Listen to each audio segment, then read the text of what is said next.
Assalamualaikum warahmatullahi wabarakatuh. Dalam kesempatan hari ini, kita berjumpa lagi dalam mata kuliah Keamanan Sistem Informasi. Di sini kita memasuki pertemuan yang kedua. Kita akan membahas tentang hacker ya. Mulai dari pengertian sampai dengan bagaimana pengelompokannya dan cara kerjanya seperti apa. Oke, sekarang kita masuk ke definisi hacker. Nah, untuk definisi hacker, menurut beberapa ahli banyak pengertiannya atau definisinya. Yang pertama di sini bahwa hacker itu adalah pelaku dari kejahatan di dunia maya atau di internet yang keberadaannya sebagian pihak sangat merugikan dan ditakuti. Tetapi sebagian merupakan keuntungan dan disenangi. Itu eh, yang dikatakan sebagai hacker ya.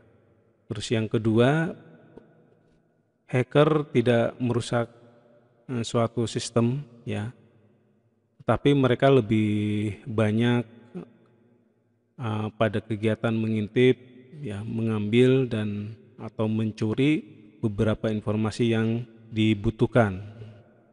Nah, itu pengertian yang lain kaitannya dengan hacker ya. Terus yang ketiga, ini menurut G.L. Steele bahwa hacker adalah seseorang yang merupakan musuh dari pengguna komputer ya. Jadi ini lebih cenderung penggunaan yang sifatnya global ya, yang sangat senang belajar komputer dan ahli dalam bahasa pemrograman ya. Terus orang ini juga kemudian senang membanggakan diri dan menunjukkan kemampuan mereka dengan meretas sistem orang lain. Oke, itu definisi dari seorang hacker ya.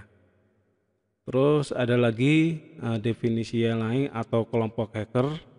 Yang pertama yaitu bahwa hacker yang tidak sepenuhnya jahat ya, ini disebut sebagai underground ya, di mana underground ini dia lebih senang belajar mengulik ya sebuah sistem orang lain dan sekedar untuk mengintip melihat ya, dengan kemampuan yang belajar secara otodidak maupun belajar di dalam akademis ya.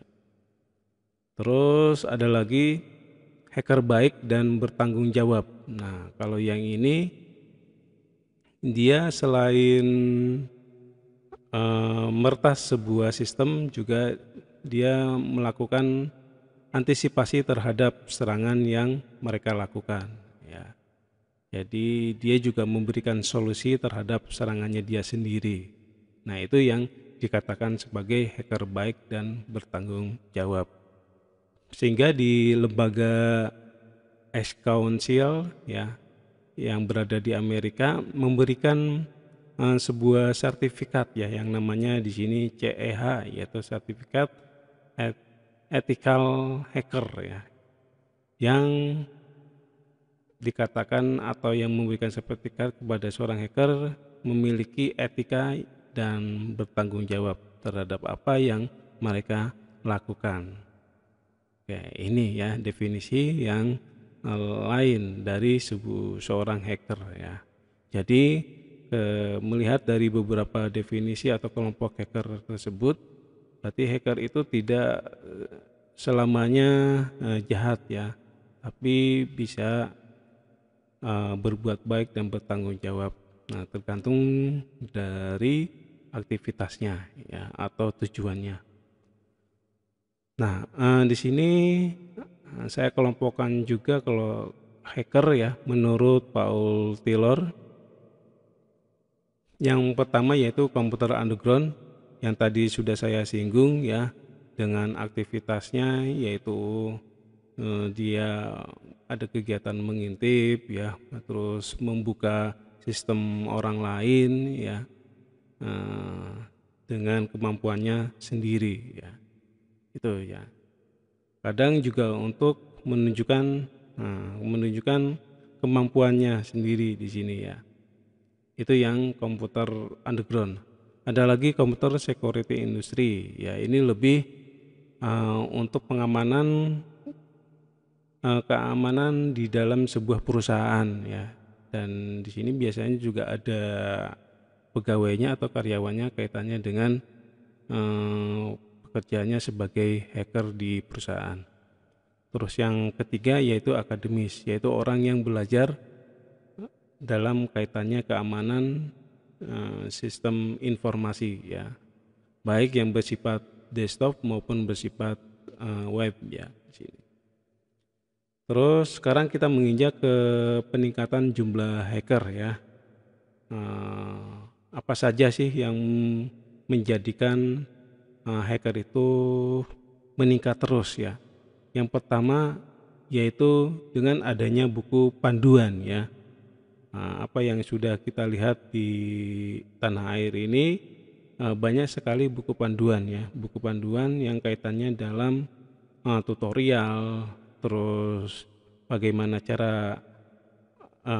menjadi hacker yang handal dan lain-lain.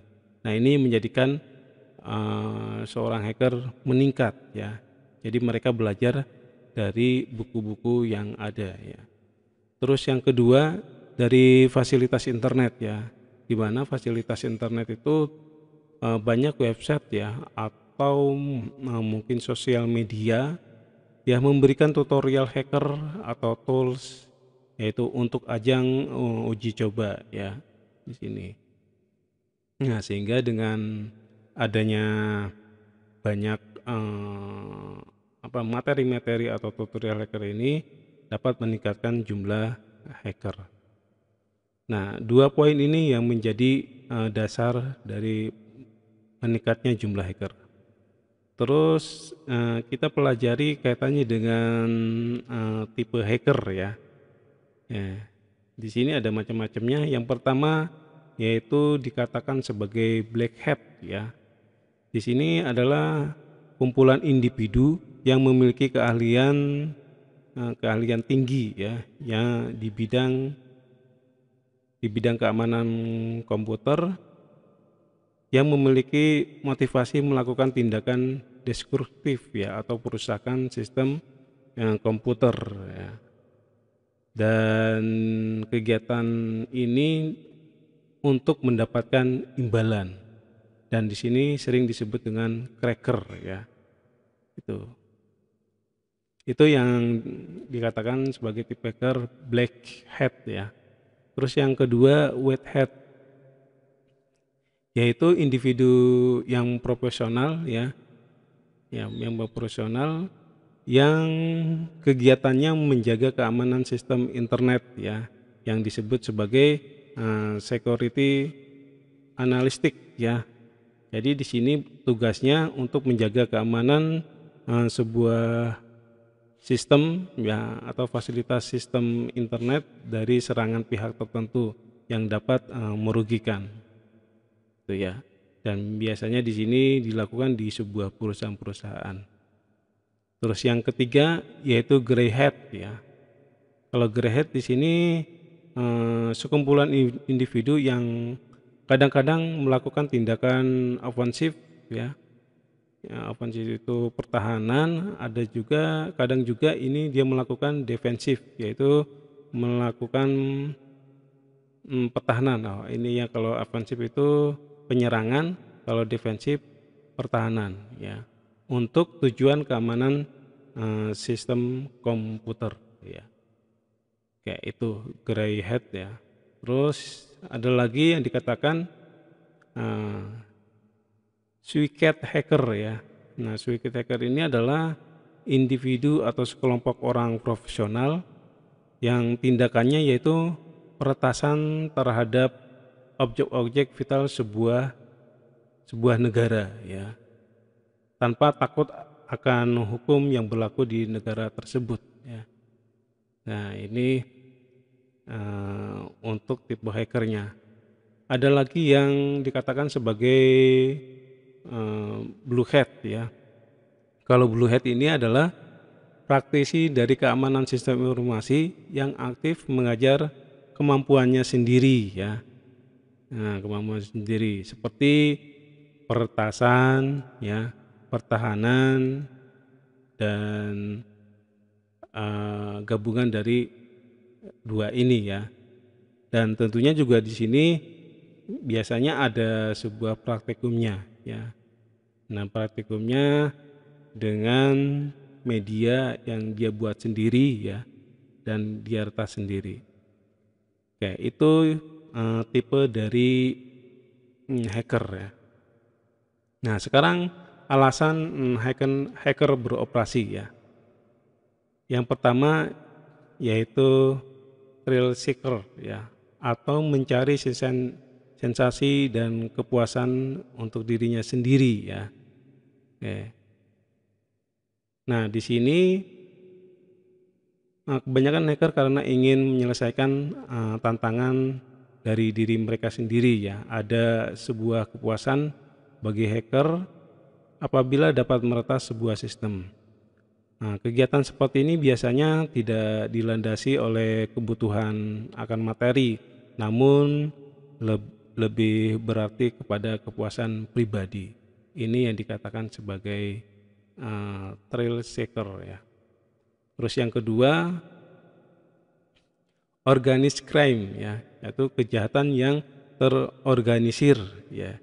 Kalau kegiatan ini dilakukan oleh sebagian hacker yang biasanya didanai oleh sektor swasta atau pemerintah di sebuah negara ya.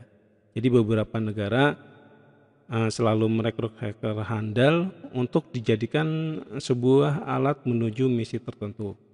Salah satu kejahatan jenis ini adalah kegiatan pencurian uang ya, terus pembodohan publik, pembunuhan karakter, pencurian data bank, dan data perusahaan terhadap internasional. Nah, itu. Terus yang alasan ketiga yaitu teroris group ya, atau tindakan kejahatan teroris ya. Nah, di sini beberapa grup teroris di berbagai belahan dunia sudah menggunakan teknologi internet ya, sebagai tindakan kegiatan teroris ya. Mulai dari perekrutan anggota, terus pencucian otak ya, sampai kepada peretas jaringan infrastruktur negara. Nah, fasilitas negara yang dapat diserang antara lain biasanya seperti fasilitas listrik, transportasi publik, telekomunikasi, maupun jaringan perbankan. Oke, itu yang dikatakan alasan hacker beroperasi sebagai teroris group ya. Terus yang alasan ketiga adalah intelijen ya. Nah, ini mungkin teman-teman mahasiswa sudah mengetahui bahwa setiap negara pasti memiliki jaringan intelijen ya, di dalam dan di luar negeri untuk keperluan pertahanan dan keamanan nasional. Saat ini seluruh percakapan, interaksi, komunikasi, diskusi, transaksi, dan negosiasi dilakukan dengan memanfaatkan teknologi informasi dan internet ya. Maka kegiatan intelijen pun mulai masuk ke ranah ini. Dalam konteks inilah maka dibutuhkan sejumlah hacker profesional yang dapat membantu melakukan kegiatan intelijen demi keutuhan sebuah negara.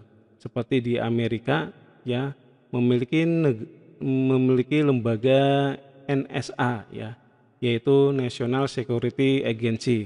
Mereka telah merekrut dan mendidik sedemikian banyak hacker ya, dengan intelijensia dan keahlian tinggi untuk membantu mereka dalam melaksanakan tugas kenegaraannya. Ya, itu alasan-alasan hacker beroperasi. Nah, bagaimana cara hacker beroperasi? Yaitu di sini ada tahapannya. Yang pertama yaitu di sini recognition ya. Recognition, terus ada scanning, terus ada gaining access, terus ada maintaining access, dan clearing tracker atau covering tracker. Yang pertama di sini yaitu reconnaissance.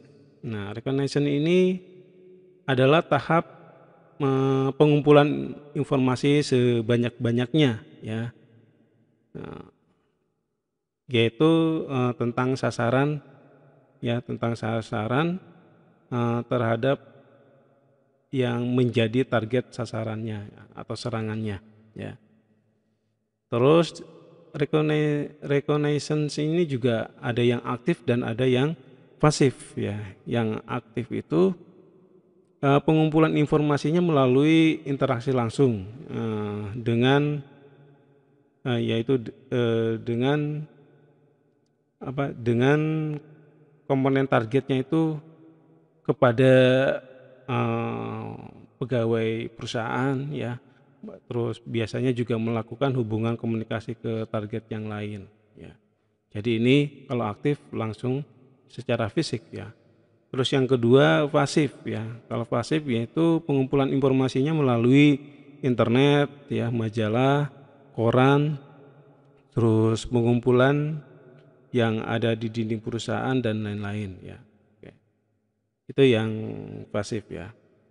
Contohnya di sini yaitu informasi kondisi infrastruktur, ya, seperti hardware, software, sistem operasi, topologi jaringan komputer, dan latar belakang administrator dari Jarkom di sebuah perusahaan. Oke. Terus cara hacker yang lain beroperasi yaitu scanning, ya. Nah, scanning ini adalah mencari celah keamanan infrastruktur, ya. Nah, bahwa infrastruktur itu bisa di hardware-nya, bisa di software-nya, di Jarkom-nya, atau di administratornya, ya. Dan di sini menggunakan sebuah tool dalam kaitannya mencari celah keamanan infrastruktur, ya. Dan contohnya di sini tool untuk mencari IP port sebuah perusahaan. Terus yang berikutnya yaitu gaining access, ya. Nah, gaining access ini adalah langkah berikutnya yang merupakan kunci utama pada kegiatan ini, yaitu mulai melakukan peretasan, ya. Melakukan peretasan baik menggunakan lubang kerawanan yang telah berhasil ditemukan sampai kepada pengguna secara paksa untuk dapat masuk ke dalam sistemnya, ya. Ini. Terus yang berikutnya adalah maintaining access, ya. Nah, kalau maintaining access ini setelah hacker berhasil, ya, masuk ke dalam sistem, ya, setelah berhasil masuk ke dalam sebuah sistem tertentu, seorang hacker akan gampang untuk masuk kembali, ya, ke dalam sistem tersebut, ya, untuk melancarkan serangan kedua dan berikutnya. Seorang hacker harus menjaga dan merawat akses jalan menuju target, ya, gitu. Terus dan biasanya hacker menyisipkan file pada sistem. Oke. Jadi di sini maintaining access ini sebenarnya hacker yang sudah berhasil, ya, yang sudah berhasil masuk ke dalam sistem, ya. Nah, dalam perjalanan masuk ke sistem tersebut, dia juga membuat sebuah ini, ya, sebuah file yang nantinya untuk menjaga dan merawat akses jalannya sendiri. Terus yang terakhir adalah covering track, ya. Ini kegiatan yaitu menghilangkan atau menghapus jejak, ya, menghapus jejak. Dan biasanya ini sangat jarang dilakukan oleh hacker pemula, ya, hacker pemula. Dan banyak hacker yang tertangkap, ya, kalau yang sifatnya pemula ya. Jadi ini adalah tahapan terakhir ya untuk menghilangkan jejak. Nah, sekarang yang terakhir ada beberapa definisi atau istilah lain dalam hacker ya, yaitu cracker yang tadi sempat saya singgung bahwa hacker ini melakukan perusakan atau terhadap sistem komputer untuk mendapatkan imbalan ya. Dan hacker juga didefinisi sebagai orang profesional ya, yang ahli dalam perangkat lunak ya, dan aktivitasnya itu untuk mengcrack sebuah password ya. Nah, mungkin teman-teman mahasiswa sudah paham ketika kita bisa menginstal aplikasi atau software komputer dengan menggunakan crack ya. Nah, ini salah satu dari cracker. Nah, tapi cracker ini kalau kita masuk ke definisi yang atas juga akan mendapatkan imbalannya dalam media-media tertentu seperti di media internet ya. Gitu. Ada lagi istilah pracker ya. Nah, pracker ini hampir sama dengan cracker ya, mendapatkan imbalannya juga dan biasanya menggunakan bug ya atau kepada sebuah sistem jaringan telekomunikasi ya. Dan pracker ini juga singkatan dari phone free and hacker ya. Jadi lebih ke jaringan telekomunikasi ya. Kalau telekomunikasi itu biasanya ya seperti SMS, telepon ya, dan lain-lain. Terus berikutnya istilah lain yaitu debugger ya. Nah, debugger ini kegiatannya yaitu merubah tampilan sebuah website ya. Sebuah website. Dan tentunya website yang akan menjadi sasarannya ya. Dan di sini tidak terlalu paham kaitannya dengan pemrograman komputer ya. Dia lebih menggunakan tool ya untuk peretasan website di sini. Mungkin teman-teman mahasiswa sudah paham ya kaitannya dengan perubahan tampilan ya, baik tampilan depan maupun tampilan di beberapa menu di dalam sebuah website ya. Tapi di sini arahnya ke website ya. Mungkin diretas dari tampilan home-nya itu tidak seperti aslinya juga bisa ya, atau mungkin tidak bisa dibuka karena terhalang oleh tampilan yang dibuat oleh hacker ya. Selain tool juga menggunakan bug ya, dan cenderung memahami kinerja web server ya untuk memasuki ke tampilan website ya. Oke, saya kira cukup dulu untuk pertemuan kedua ini kaitannya dengan beberapa istilah di hacker, baik definisi, pengelompokan sampai cara kerjanya. Saya kira cukup dulu. Terima kasih. Wassalamualaikum warahmatullahi wabarakatuh.